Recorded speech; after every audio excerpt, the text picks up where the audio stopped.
나는 오늘 어떤 행동을 보여볼까? 나는 하루에 또는 한평생 어떤 선택을 할 것인가? 그렇게 말해보고 그것들을 리허설 하세요. 전체를 리허설해 보세요. 뇌의 신경학적 하드웨어를 설치하기 시작하시기 바랍니다. 그리고 계속 설치하다 보면 하드웨어는 소프트웨어 프로그램이 될 것이고 여러분은 그런 식으로 생각하고 행동하기 시작할 겁니다. 우리가 다르게 생각해 보거나 어떤 생각이 떠오를 때 지워버리도록 한 가지에서 세 가지 정도 특별한 대응 방식들이 있을까요?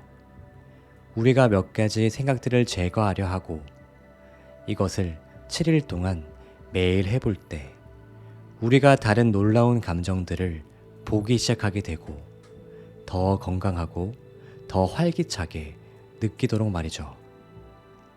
이렇게 될 수 있는 몇 가지 방법들이 있을까요? 좋아요. 대부분 사람들에게 해당되는 것입니다.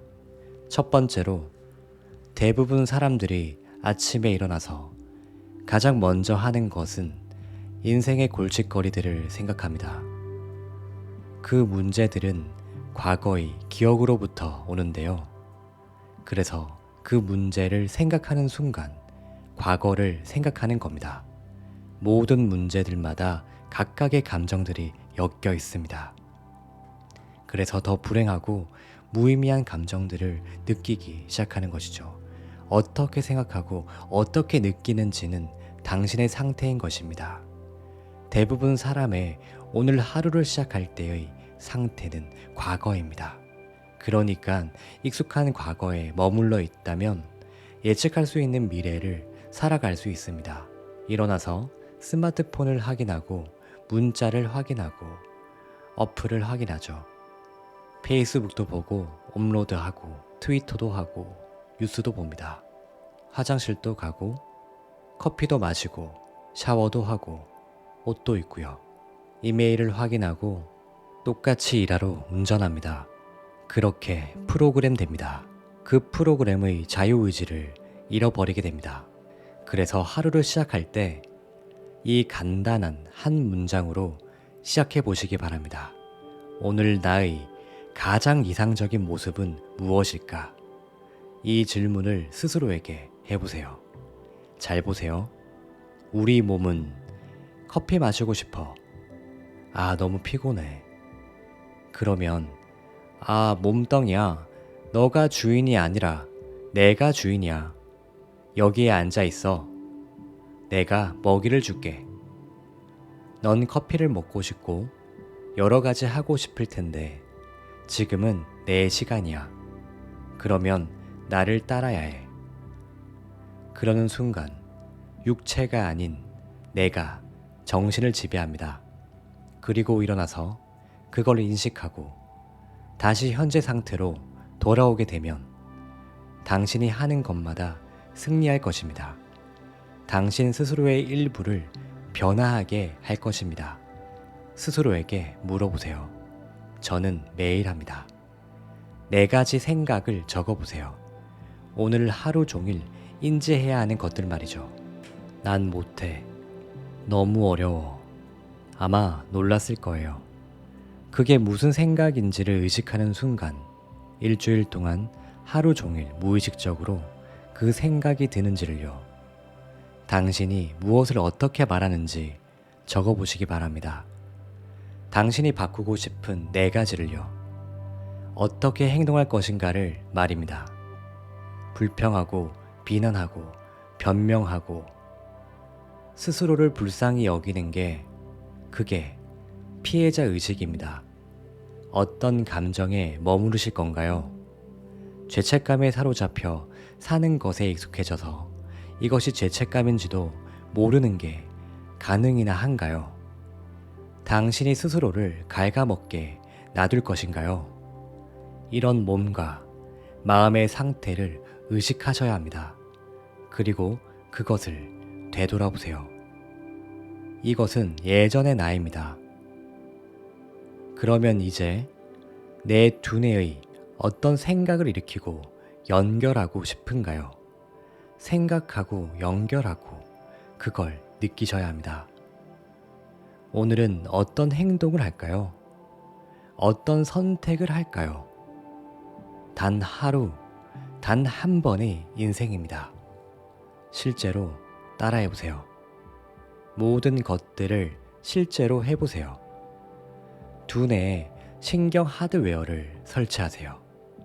이것을 계속하게 되면 그 하드웨어는 소프트웨어가 되고 앞으로 그렇게 생각하고 행동하게 될 것입니다. 여기가 어려운 부분입니다.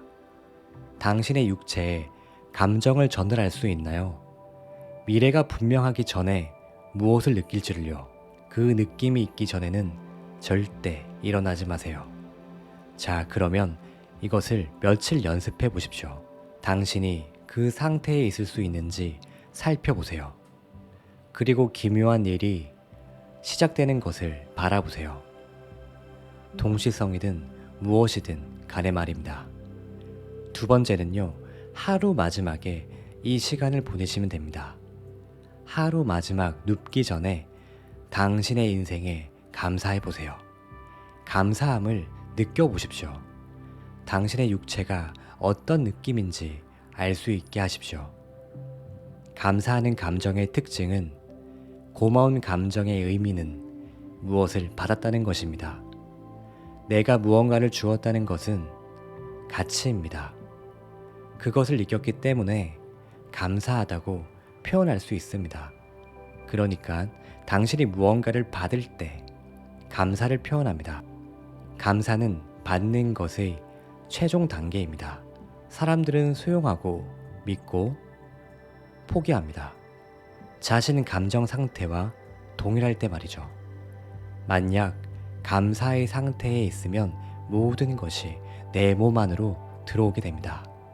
만약 내가 건강하고 부유한 사람이라고 하면요.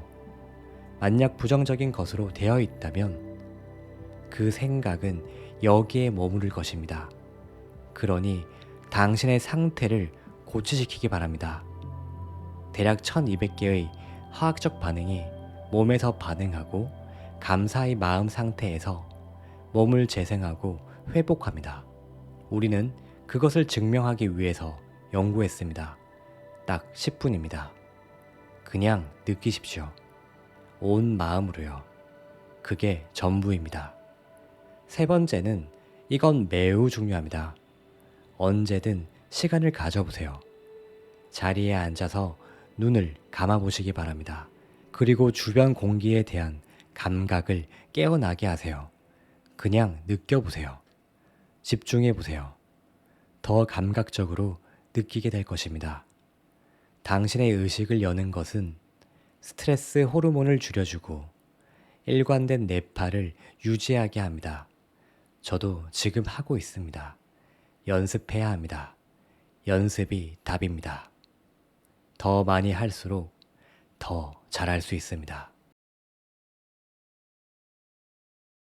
여러분의 인생을 변화시킬 몇 가지 기본 방법에 대해 말씀드리겠습니다.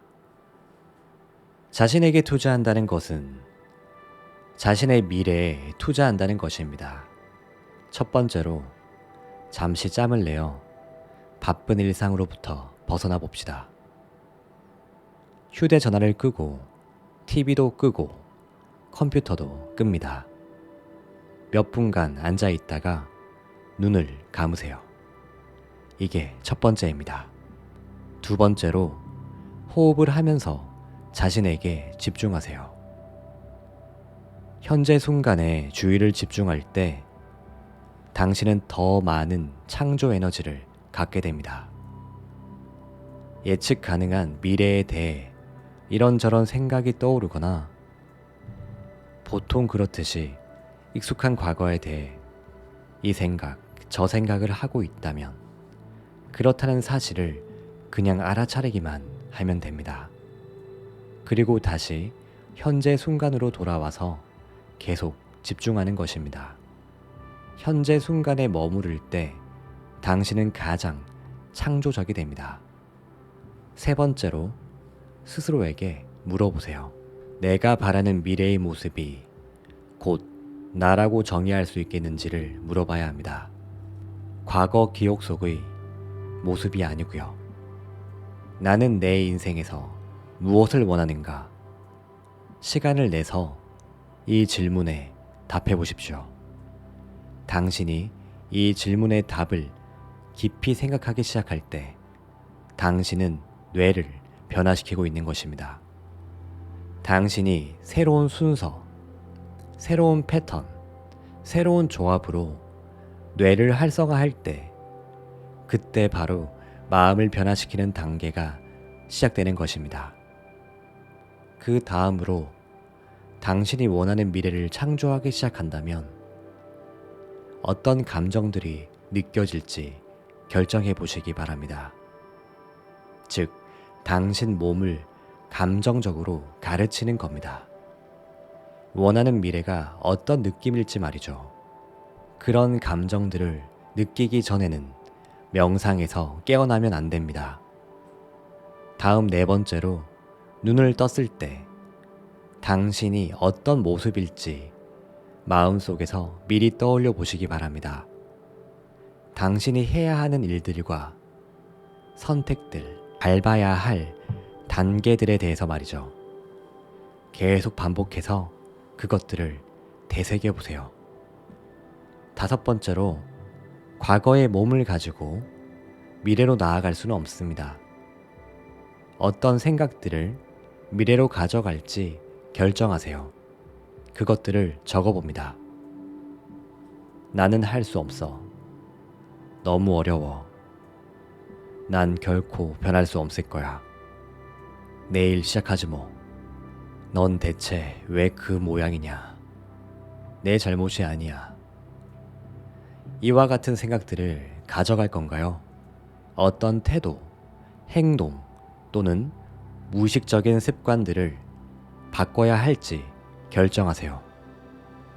어떻게 말하시나요? 불평, 비난, 변명을 하시나요? 스스로 안 됐다는 생각이 들기도 하나요? 그런 행동들을 확실히 자각해야 합니다. 다시는 무의식적으로 그런 행동을 하지 않도록 말이죠. 마지막으로 미래에 더 이상 느끼고 싶지 않은 감정들이 어떤 것인지 결정해야 합니다. 그 말은 당신이 부유함을 원할 때 결핍감을 택할 수는 없다는 말입니다. 건강함을 원하면서 불안감이나 두려움을 택할 수 없습니다. 새로운 마음에 맞게 당신 몸을 길들여야 합니다. 만일 당신이 매일매일 이렇게 한다면 당신의 그러한 성격이 당신의 개인적 현실을 창조하게 될 것입니다. 그리고 당신의 성격은 당신이 어떻게 생각하고 행동하고 느끼느냐에 따라 형성됩니다. 그런 것들 중 어느 한 가지라도 바꿔보세요. 그러면 당신의 삶이 바뀔 것입니다. 당신이 어떤 결과들을 불러올지 한번 가늠해 보시기 바랍니다. 한번 해보세요. 매일 당신의 뇌에 신경회로를 설치하세요. 미래의 느낄 기분에 매일 몸이 익숙해지도록 만드세요. 그럼 이미 현실이 된 것처럼 몸이 변화하기 시작합니다. 이제부터 재미있어집니다. 그걸 얻기 위해 어디론가 갈 필요가 없습니다. 이제 그것이 당신에게 끌려옵니다. 당신이 운명을 끌어들이는 자석이 되는 것이죠. 명상을 한 뒤에 부에 집중했는데 왜 돈이 안 생기지? 라고 한다면 제대로 한 게 아닙니다. 왜 안 생기지? 라고 묻는다면 다시 예전의 자신으로 돌아간 것입니다. 실험한다 생각하고 이뤄진 상태에 오랫동안 머무르십시오. 마치 과학자가 된 듯이 미래의 당신 꿈과 당신이 느낀 에너지를 부단히 연결시켜 보세요. 그런 뒤에 어떤 결과가 나타나는지 관찰하는 것입니다. 조급해하지 말고요. 실망하지도 말고 왜 그런 일이 일어나지 않았는지 분석하려 들지도 마십시오. 그게 바로 현실을 오감으로 규정하게 되면 빠지게 되는 함정입니다. 미래를 생각하는데 그것이 보이지 않으면 분리감을 경험하게 됩니다. 하지만 내면 작업을 하는 이들은 미래를 생각하며 그 감정을 느끼고 그 느낌과 연결되어 있습니다. 그래서 훈련이 필요합니다. 그건 골프나 테니스, 살사, 뜨개질을 배우는 것과 같습니다. 무엇이 됐든 의식을 집중해서 습득해 가기 시작하면 능숙해지고 영향력을 갖게 되고 재미있어집니다. 누구에게나 창조라는 행위가 벅찬 행복감을 경험하는 자유롭고 이완된 작업이 돼야 합니다. 불안해지려고 해. 마음이 답답해져와. 이때가 바로 몸이 과거로 되돌아가려는 결정적인 순간입니다. 감정은 과거의 기록이니까요. 혹은 습관으로 되돌아가 버립니다. 따라서 그 순간을 알아채면 승리하는 겁니다. 그런 순간을 계속 알아차리다 보면 승리가 쌓입니다. 이건 당신의 부나 건강, 자유, 새로운 인연에 관한 게 아니라 당신이 어떤 사람이 될 것인가에 관한 일입니다. 예전의 나를 극복하면 우리는 다른 사람이 됩니다. 이때 과도기가 존재합니다. 저는 이 기간을 진공 상태라 부릅니다. 별 일이 일어나지 않습니다. 이때 내면 작업을 초지일관 밀고 나가야 합니다. 당신 믿음의 끝까지 가봐야 합니다. 여기서 대다수가 포기합니다. 사람들이 아침에 일어나면 자신들의 문제들을 생각하기 시작합니다. 그 문제들은 뇌에서 되풀이 되는 기억들입니다. 각각의 기억은 사람들과 연결되어 있고 어떤 시점과 장소의 사물과도 연결이 됩니다. 뇌가 과거의 기록체라면 하루를 시작하는 순간 사람들은 이미 과거를 생각하고 있는 것이죠. 각각의 기억은 감정을 가지고 있습니다. 감정은 과거 경험의 최종 결과물입니다. 그래서 그 기억들과 문제들을 떠올리는 순간 갑자기 불행을 느끼거나 슬프거나 고통을 느낍니다. 지금 어떻게 생각하고 어떻게 느끼느냐가 당신의 상태를 만듭니다. 그래서 하루를 시작할 때 사람들의 전반적인 상태는 과거입니다. 그게 무슨 뜻일까요? 익숙한 과거는 곧 예측 가능한 미래가 될 것입니다. 만약 당신의 생각이 당신의 운명과 관련이 있다고 믿는다면 자신이 느끼는 것보다 더 중요한 것은 없다고 생각하시겠죠. 그렇지 않으면 느낌은 생각의 수단이 됩니다. 과거의 당신이 생각한 바로 그 감정의 정의에 의해서 말이죠. 그리고 대부분의 경우 같은 삶을 계속하려고 할 것입니다. 사람들은 휴대폰을 들고서는 어플을 확인하고 문자와 이메일을 확인하고 페이스북도 확인하고 트위터를 하고 인스타그램도 하고 뉴스도 보고 그럼 이제 자신이 알고 있는 세상과 정말 연결되어 있다고 느낍니다. 그런 다음 일상적인 활동을 하게 됩니다. 같은 방향의 침대에서 나와서 화장실을 가고 커피를 마시고 샤워를 하고 옷을 입고 출근하러 가죠. 도로를 운전하고 같은 일을 하고 같은 사람을 보고 항상 똑같은 감정의 버튼을 누릅니다.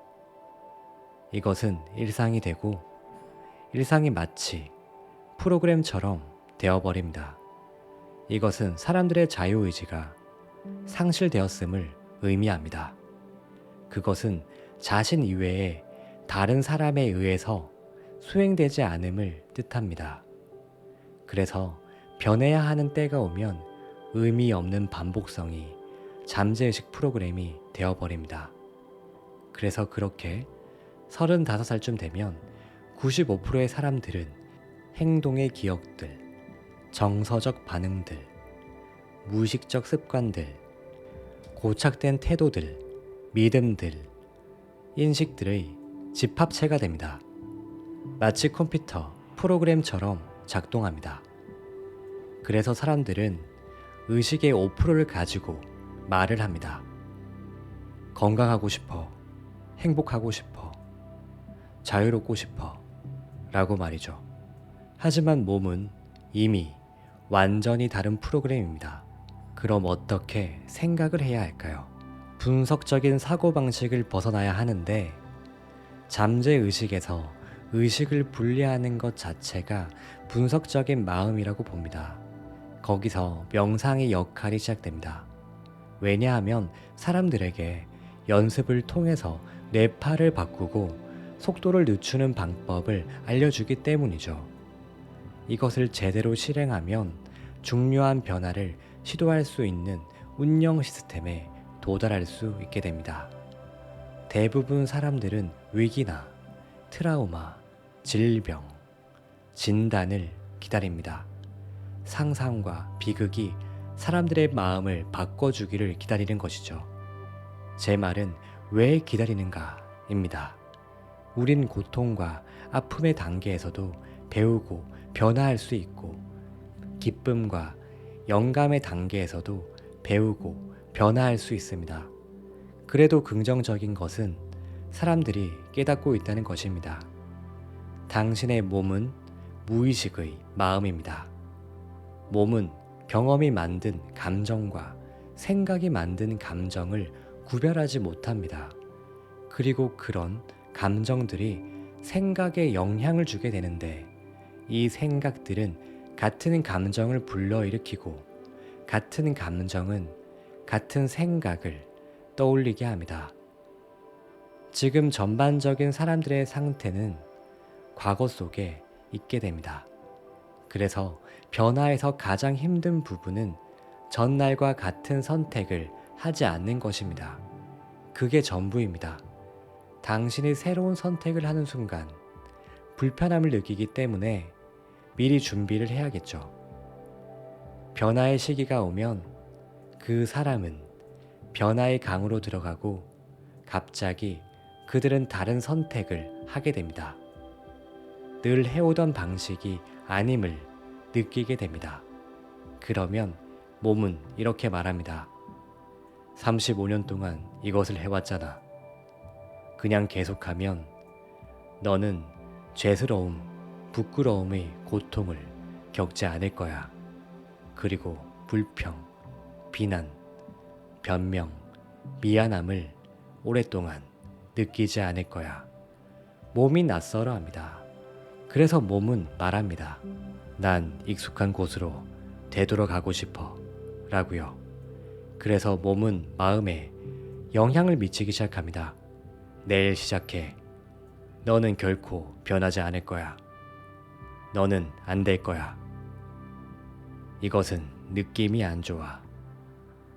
만약 그 생각에 반응하면 마치 같은 생각이 같은 선택을 이끄는 것처럼 그것은 같은 행동을 이끌어 같은 경험을 하게 할 것이며 같은 감정을 만들어낼 것입니다. 실제로 몸은 정신보다 강합니다. 그런 식으로 영향을 받아왔기 때문입니다. 그래서 이제는 하인이 주인이 된 셈입니다. 갑자기 미지의 낯선 곳으로 들어간 사람은 적어도 예측할 수 있기 때문에 자책감과 고통을 상당히 느낍니다. 대부분 사람들은 미지의 낯선 곳을 두려워합니다. 불확실하기 때문이죠. 사람들은 낯선 곳에 있어서 미래를 예측할 수 없어. 이렇게 말합니다. 그럼 저는 미래를 예측하는 가장 좋은 방법은 미래를 만드는 것이라고 말합니다. 실제 현실에서 뇌는 당신이 상상하는 것과 실제 세상에서 경험하는 것을 구별하지 못합니다. 그래서 당신은 미래의 이벤트가 이미 일어난 것처럼 보이기 위해 뇌 속의 신경학적인 하드웨어를 설치하기 시작합니다. 그렇게 되면 이제 뇌는 더 이상 과거의 기록체가 아닙니다. 이제는 미래의 지도가 됩니다. 그런 방식으로 훈련하고 행동하면 하드웨어가 소프트웨어 프로그램이 됩니다. 누가 알겠습니까? 당신이 행복한 사람처럼 행동하기 시작한 것을요. 가장 어려운 부분은 몸을 감정적으로 가르치는 것입니다. 실제로 경험하기 전에 미래가 어떤 느낌인지 말입니다. 무슨 말이냐면 성취감을 느끼기 위해 성공할 때까지 기다릴 수 없다는 것이고, 풍족함을 느끼기 위해 부자가 될 때까지 기다릴 수 없다는 것이며, 사랑을 느끼기 위해 새로운 관계를 기다릴 수 없다는 것입니다. 그리고 회복을 위한 치유도 그렇습니다. 그것은 원인과 결과의 오래된 현실 모델입니다. 우리 내면의 감정을 바꾸기 위해서 외부에서 무언가를 기다리는 것입니다. 당신이 미래의 비전으로 정의된 상태가 아니면 당신에겐 과거의 기억들만 남고 뻔하게 예측된 삶 속에 있게 됩니다. 미래의 비전이 없는 상태에서 아침에 일어나게 되면 같은 사람들을 보고 같은 곳을 가고 같은 시간에 똑같은 것을 하게 되는 것처럼 당신은 더 이상 당신의 현실을 창조하지 못하게 됩니다. 이제는 현실이 당신에게 영향을 주거나 성품을 만들어 버립니다. 당신의 환경이 무의식적으로 당신의 생각과 느낌을 통제합니다. 그래서 우리는 무언가를 느끼기 위한 외부 세계가 필요합니다. 변화되면 지금의 환경보다 좋아질 것이며 지금의 조건들보다 나아지게 될 겁니다. 환경은 그만큼 매혹적입니다. 풍족하고 가치 있다고 느끼기 시작하는 순간, 당신은 부를 창조하고 당신이 강하다고 느끼는 순간, 당신은 성공을 향해서 다가가기 시작한다는 것입니다. 건강함을 느끼기 시작하는 순간 치유가 시작됩니다. 자신을 사랑하고 삶을 사랑할 때 현실에서도 똑같은 효과를 만들어냅니다. 그것은 피해자로 살아가는 것과는 완전히 다릅니다. 이 사람 때문에 이런 거야. 이것 때문에, 이 경험 때문에 그런 거야. 내가 이렇게 됐어. 그런 생각을 바꾸게 되면 당신은 창조자가 되고 이렇게 말하게 될 것입니다. 내 생각과 내 느낌이 삶의 결과를 바꾼다. 라고 말이죠. 이건 완전히 다른 게임입니다. 우리가 더 많은 것을 믿기 시작할 때 현실의 창조자가 됩니다. 생각이 있다고 해서 그게 진리가 아닐 수도 있습니다.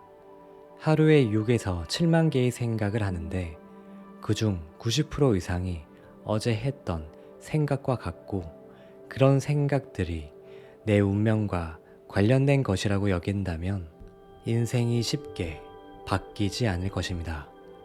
왜냐하면 똑같은 생각은 똑같은 선택을 만들고, 똑같은 선택은 똑같은 태도를 만들며, 똑같은 태도는 똑같은 경험을 만들고, 똑같은 경험은 똑같은 감정을 불러일으키기 때문입니다. 그래서 어떻게 생각하고 어떻게 행동하고 느끼는지, 이러한 과정을 인식하기 시작하는 것이 아주 중요한데요. 이게 바로 메타인지입니다. 그렇다면 이것이 왜 중요할까요? 왜냐하면 몸과 마음의 무의식 상태를 더욱 인식할수록 하루를 더욱 의식적으로 보낼 수 있게 될 것이고, 그리고 그 생각은 우리의 자각에서 사라지지 않을 것입니다. 왜냐하면 이건 내 자신을 이해하는 것이기 때문입니다. 명상이라는 단어는 더 친숙해진다는 뜻입니다. 따라서 예전의 내 모습과 생각, 태도, 감정과 더 친숙해지면서 예전 모습에서 벗어나는 것입니다. 새로운 생각들을 하고 새로운 감정을 느끼는 상태가 되고, 이런 식으로 충분한 시간을 보내면 이런 새로운 모습에 적응하게 됩니다. 정말 중요한 건 이것입니다. 마치 정원 같은 거예요. 만약 우리가 정원을 만든다면 잡초를 뽑아내겠죠. 예전에 심어져 있던 이전 것들을 뽑아내야 합니다. 마치 우리의 불필요한 감정과 같은 위에 깔린 돌멩이들도 치워야 합니다. 흙도 부드럽게 일궈내야 하고, 새로운 식물들이 잘 자라게 할 새로운 공간들이 필요합니다. 우리가 불편한 감정을 느낄 때야말로 우리 스스로에 대해서 더 잘 알 수 있습니다. 그런 불편한 상황들을 마주쳤을 때야말로 새로운 프로그램이 실행됩니다. 자연스럽게 그런 상황을 원치 않기 때문에 프로그램이 작동하는 것이죠. 그래서 사람들에게 명상하는 법을 가르쳐 주면 평소에 감정적으로 반응하는 경우가 줄어듭니다. 자신이 믿고 있는 생각에 대한 고집을 덜하기 시작합니다. 옛 습관으로 돌아갈 때 더 의식하게 됩니다. 이런 식으로 변화가 시작되는 것입니다. 배우기 전에 배운 걸 잊어야 하고, 새로운 나를 발견하기 전에 오래된 습관을 버려야 하고, 시냅스 연결을 잘라내고 새로운 연결을 싹 틔워야 합니다. 멈추고 풀었다가 다시 켜고 연결해야 합니다. 몸에 저장된 감정을 지워야 하고, 그런 다음에 몸은 새로운 마음으로, 새로운 감정으로 재조정해야 합니다. 새롭게 프로그래밍 해야 합니다. 이것이 행동이고 2단계로 진행됩니다. 이 영상을 보는 사람들은 분명 아하 하는 순간들이 수백 번일 겁니다. 저도 물론 그랬고요. 아하 하는 순간들은 있었지만 다음이 없는 것입니다. 맞습니다. 그것이 위험합니다. 왜냐하면 사람들은 평범함에 다시 돌아가게 되거든요. 그리고 그 발견을 핑계 삼아 다음 단계로 가지 않으려 합니다. 이런 핑계를 댑니다. 두뇌의 기능이 정상적이지 않아요. 아버지가 많은 걸 바라셨고 완벽주의자셨어요. 그래서 내가 이 모양입니다. 사람들은 계속해서 핑계거리를 만들어냅니다. 통찰이 그들에게 제한을 두도록 허락하는 거죠. 자신들의 불안감을 이겨내고 싶다고 말합니다. 만약 누군가의 전 남편을 묶어서 달로 보내버린다면 그 다음에는 뭔가요? 이제 무엇을 할 것인가요? 여전히 변화는 필요합니다. 누군가의 적이 죽거나 인생에 어떠한 변화를 찾아와서 그 사람이 사라지더라도 다음 누군가를 찾아 싫어할 것입니다. 이것이 우리가 인간으로서 가능하는 방식입니다. 그 감정을 느끼기 위한 다른 이유를 찾습니다. 사람들은 이걸 이해하기 시작할수록 아는 것이 힘이기는 하지만 자신에 대해 아는 것은 자신에게 권한을 부여하는 것입니다.